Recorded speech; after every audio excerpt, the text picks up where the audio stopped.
Chapter 2. Jesus heals a paralyzed man. A few days later, Jesus went back to Capernaum, and the news spread that he was at home. So many people came together that there was no room left, not even out in front of the door.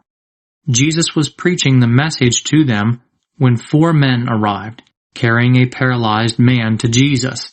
Because of the crowd, however, they could not get the man to him, so they made a hole in the roof right above the place where Jesus was. When they had made an opening, they let the man down, lying on his mat.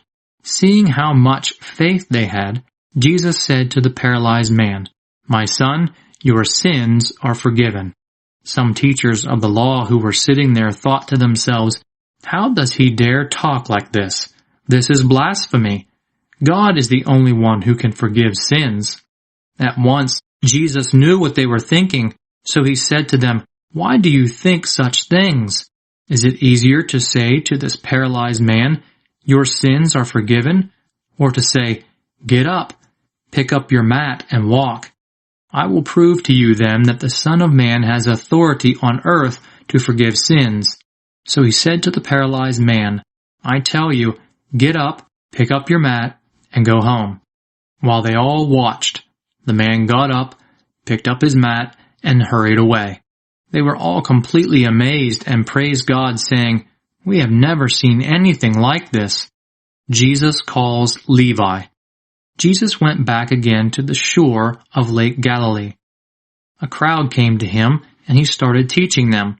As he walked along, he saw a tax collector, Levi, son of Alphaeus, sitting in his office. Jesus said to him, "Follow me." Levi got up and followed him. Later on, Jesus was having a meal in Levi's house.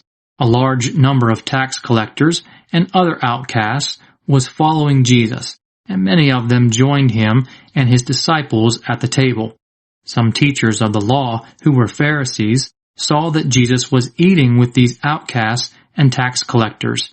So they asked his disciples, "Why does he eat with such people?"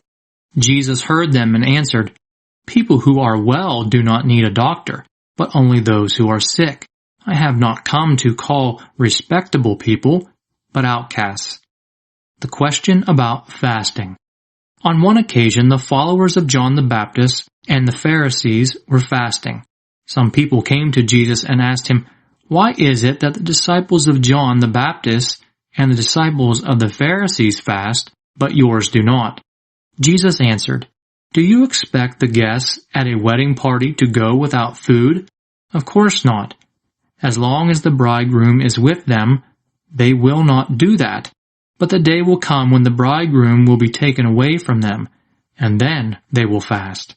No one uses a piece of new cloth to patch up an old coat, because the new patch will shrink and tear off some of the old cloth, making an even bigger hole.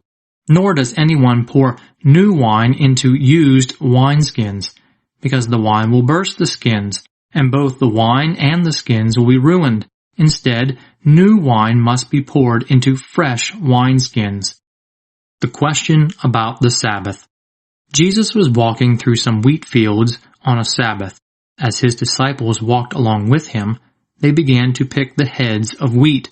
So the Pharisees said to Jesus, "Look, it is against our law for your disciples to do that on the Sabbath." Jesus answered, "Have you never read what David did that time when he needed something to eat? He and his men were hungry, so he went into the house of God and ate the bread offered to God. This happened when Abiathar was the high priest. According to our law, only the priests may eat this bread, but David ate it and even gave it to his men." And Jesus concluded, "The Sabbath was made for the good of human beings. They were not made for the Sabbath. So the Son of Man is Lord even of the Sabbath."